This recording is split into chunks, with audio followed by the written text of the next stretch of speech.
이제는 마우스 기능 네 번째를 살펴볼 건데요. 마우스 미니 팝업창 선택 후 레인지를 선택을 해주시면 다음과 같이 마우스 커서가 변경이 되는데, 이 레인지는 말 그대로 범위예요. 그래서 프로젝트 창에서 클립을 드래그를 해주시면 범위 선택이 됩니다. 또는 커넥티드처럼 위에 있는 클립 또한 우리가 레인지 R을 이용을 해 범위를 선택하지만 범위가 선택이 돼요.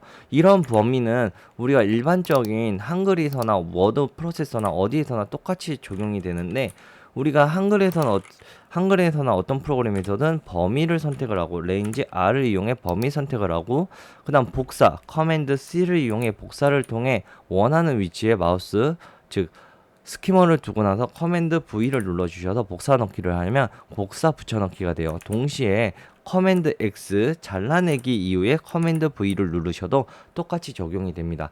즉 나는 범위를 선택했어요 라는 부분인데, 이게 좀 특이점이 있어요. 영상 안에서 우리가 범위를 선택했는데 그게 이 클립 자체를 선택하는 거랑 똑같다는 거예요. 그런데 이게 어떻게 보면 위에서 우리가 브라우저에서 범위 선택을 했을 때 단축키 IO를 이용을 해서 했다는 거죠. 그래서 여기서도 똑같이 어떻게 할 수 있다? IO를 이용을 해서 프로젝트 창에서 범위 선택을 할 수 있습니다. 실제로 플레이를 하다가 멈추시고 플레이 하다가 또 멈추시고 O를 눌러서 지금 보시는 것처럼 범위 선택도 할 수 있어요. 하지만 마우스를 이용해 대충 IO를 이용을 해서도 원하는 대로 도 되니까 범위의 선택은 레인지 R을 이용하는 것도 있지만 우리가 무엇을 할 수 있다? R을 눌러서 우리가 사용을 할 수도 있다. 레인지를 선택해서.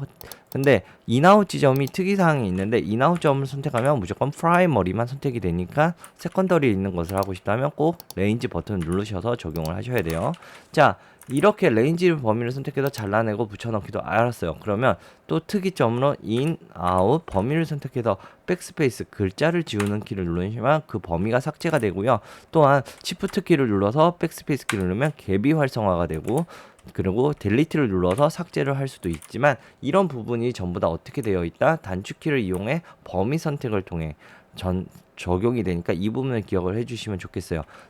그리고 이렇게 범위를 선택했다는 게 나는 영상 안에 나는 단순히 비디오만 있는 게 아니죠. 오디오도 있죠. 그렇기 때문에 나는 IO 범위 선택을 해서 드래그를 통해 볼륨 조절을 할 수 있어요. 자, 이게 어떻게 되는 거냐? 일반적인 클립에서는 마우스를 아래로 오디오 쪽으로 내려오시면 볼륨 레벨 조절을 할 수 있는 볼륨이 있죠. 여기서 내리시면 전체 볼륨을 조절할 수 있어요. 실제로 들어보시면서 하시면서 볼륨 조절할 수 있는데, 가령 우리가 작업을 하다가 대사하는 부분이에요. 이 부분만 줄이고 싶어요 라고 하면 이 부분에 해당해서 IO를 이용해 레인지를 이용해 조절할 수 있게 되어 있다는 거죠. 이렇게 하면서 내가 볼륨을 일부분만 줄일 수 있게 해줘 라는 명령어를 갖고 있습니다.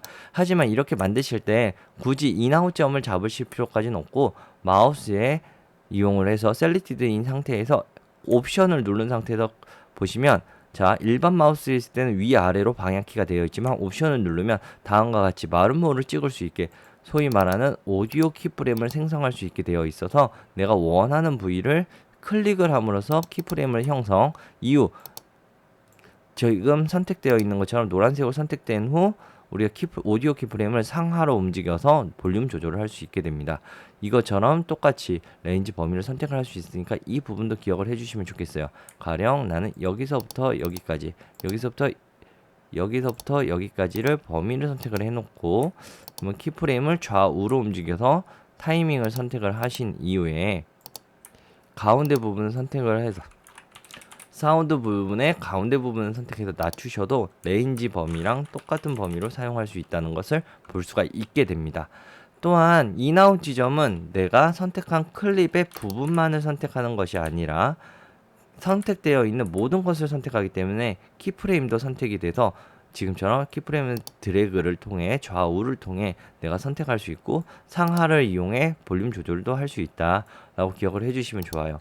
레인지를 통해 범위를 선택을 할 수 있는 것도 있지만, 클릭을 하셔서 일반 셀렉티드에서 선택을 해주시고 시프트 키를 누른 상태에서 선택을 해주셔도 내가 여기까지에 해당하는 키프레임을 이라고 하는 형식으로 선택이 가능하니까 이 부분도 같이 기억을 해주시면 좋을 것 같아요. 이렇게 오디오 조절까지 알아봤는데 동시에 오디오 조절을 하시면서 좀 알아두셔야 될 게 있습니다. 바로 클립마다 자세히 보시면 마우스를 올려놓고 보시면 필름 모양으로 돼서 길이 조절이 될 거예요. 하지만 마우스를 위아래로 살짝씩 움직이다 보면 마우스 커서가 좌우로 벌어지는 걸 보입니다. 여기서 오디오에 들어가는 페이더, 인, 아웃 부분을 내가 원하는 대로 각각 시작과 끝에 조절할 수 있어요. 이렇게 페이더를 조절하시고 나서 마우스 우측 버튼을 누르시면 그에 대한 스타일 양식까지도 조절할 수 있게 되어 있다는 거죠.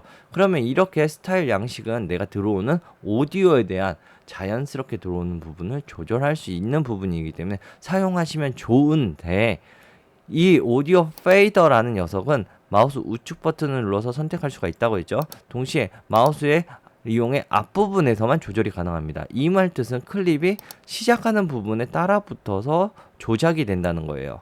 보시는 것처럼. 근데 오디오 키프레임은 어떻죠? 클립의 이 시간을 기준으로 종속이 되니까 내가 원하는 타이밍에 소리를 줄일 수 있게 되어 있으니 우리는 오디오 페이더랑 그리고 오디오 키프레임을 서로 선택적으로 사용을 해주시면서 교재를 보시면서 같이 연습을 해주시면 좋으실 것 같습니다. 이 부분이 많이 사용되니까 이 부분도 알아주셨으면 좋겠어요.